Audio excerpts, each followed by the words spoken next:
Hey everybody, it's Sarah from I Talk to Notebooks, and this is an introductory video to the channel. I'm going to be talking about the importance of journaling and some journaling techniques that I use that I found to be really helpful. And this is sort of for people who want to get started but don't know really where to start or have some concerns that have been holding them back from starting.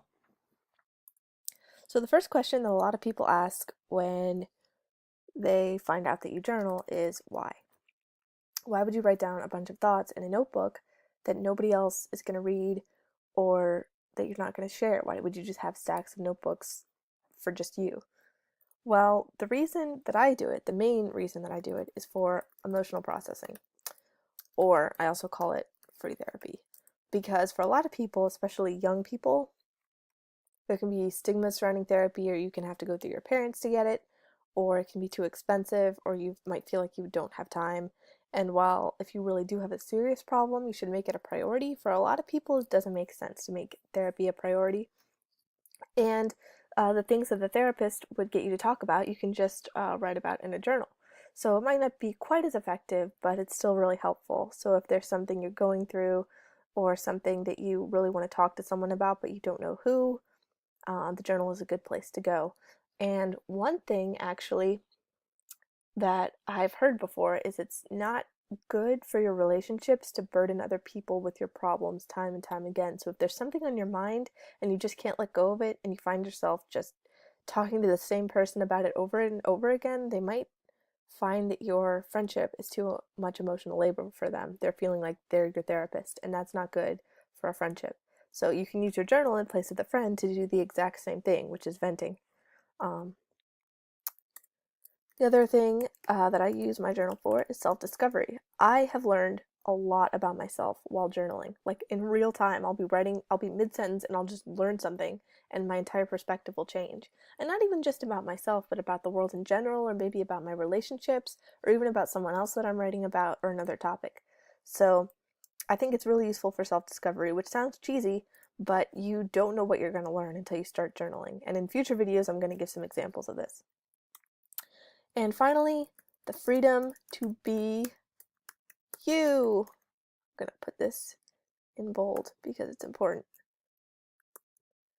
Um, yeah, your journal is a place where you can be yourself. Around other people, we feel like we have to have a mask on and a screen. Even our best friends, even our family members, especially as we get older, we feel the need to just sort of become the clean part of ourselves, the part that's presentable and acceptable to society.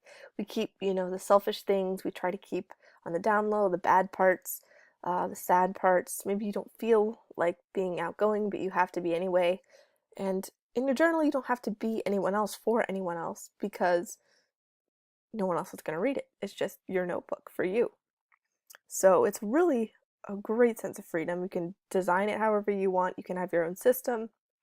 There's just endless customization options and nobody's going to judge you, and it's completely relaxing just to be able to be yourself, let down that mask, that guard, that wall, and just be you no matter what type of person you are.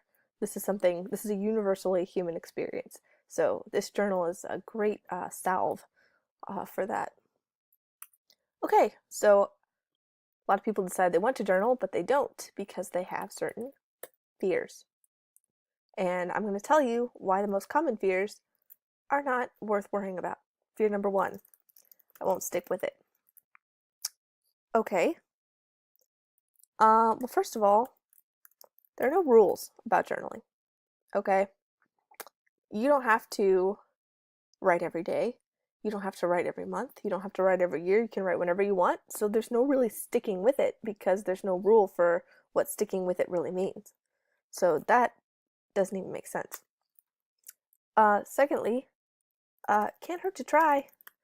Okay, say you start journaling, you write a page, never write it again. What did you lose? You lost nothing. You lost the first page of your notebook. You can just rip that out and use the notebook for something else. Number three is find what works for you.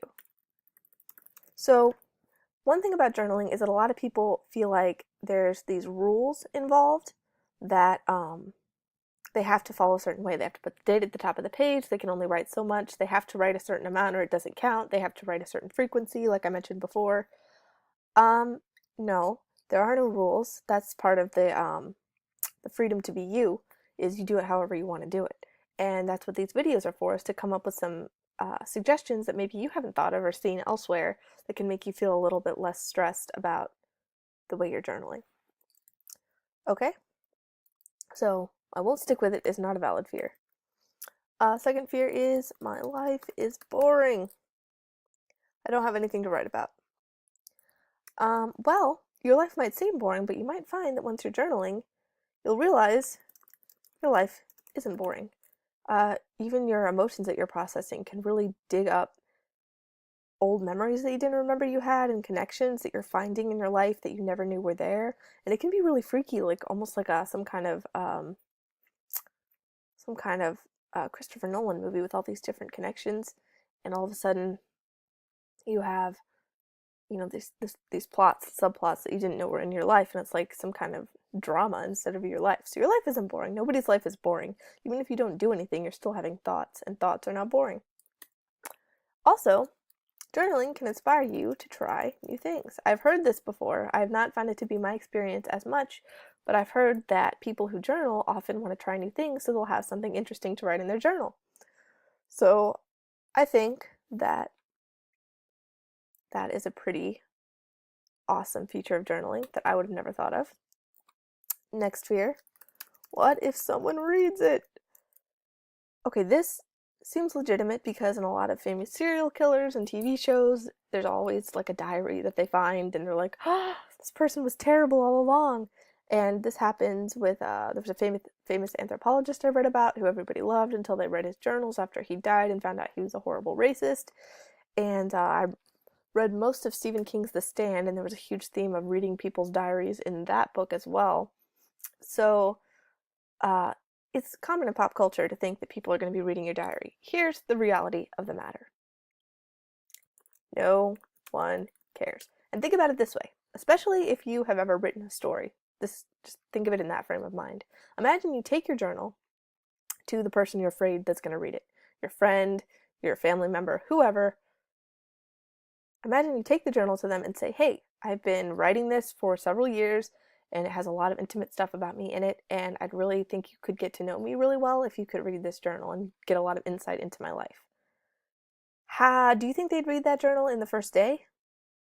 The first week? How long do you think it would be before they totally forgot about that journal and had lost it? No one cares. No one wants to read that. Nobody wants to read your story. That's just how life is. People don't want to read stuff that isn't done by professionals. And maybe you do have a nosy family member. Occasionally this does come up. But for the vast majority of people, I think nobody cares about your journal. And you can hide it anyway. Write something on the cover, put it inside of something else. So I wouldn't worry about what if someone reads it, because no one cares. All right. And finally, I'm not artistic. And this is a sad one because journals were never, you don't have to be artistic. I feel like there's this implication now with the journaling side of YouTube and Pinterest and Instagram, where there's all these pretty artsy things and all this expensive craft supplies from Michael's and Joann's and these fancy Japanese stores. You don't have to be artistic. There's no need to put in art to your journals. I do, but I never intended to, and it sucks. Frankly, it's terrible art. I just do it for my own reasons, which I'll share later, and it has nothing to do with being visually appealing. If you are artistic, then that's great, but if you're not, if you have terrible handwriting, whatever, no one's gonna read it because, like I said before, no one cares. So, that's it for the fears. So now, the next thing is, what is coming next with this channel? And that's a valid question to ask. I'm going to be doing a setup and supplies video coming soon. Those are going to be two separate videos because I have a certain way that I set up my journals that I think could be maybe helpful to people who are starting out. And the supplies I use are really simple. I mean, they're not the most simple, but they are not nearly as intimidating as some supplies videos that you'll see on YouTube. And I think they're really effective. So I'm going to do that soon because I just finished my old journal and I'm ready to start setting up the next one. And then other videos that I'm planning to do on this channel are videos for sample entries. So like I'll show how maybe I would write an entry. That may or may not be effective depending on how I implement it because I don't want to share anything too private on the internet. I'm also going to show past entries that were significant and usually with a point because there are a lot of entries that really made me realize certain things about journaling that are important principles that I've stuck with. So I think I want to share those. And there are other just general topics about journaling that can come up that I want to talk about. So I hope that this video was helpful in helping you overcome any aversion to journaling you might have had. And if you're ready to get started, then visit me in the next video and we can do it together.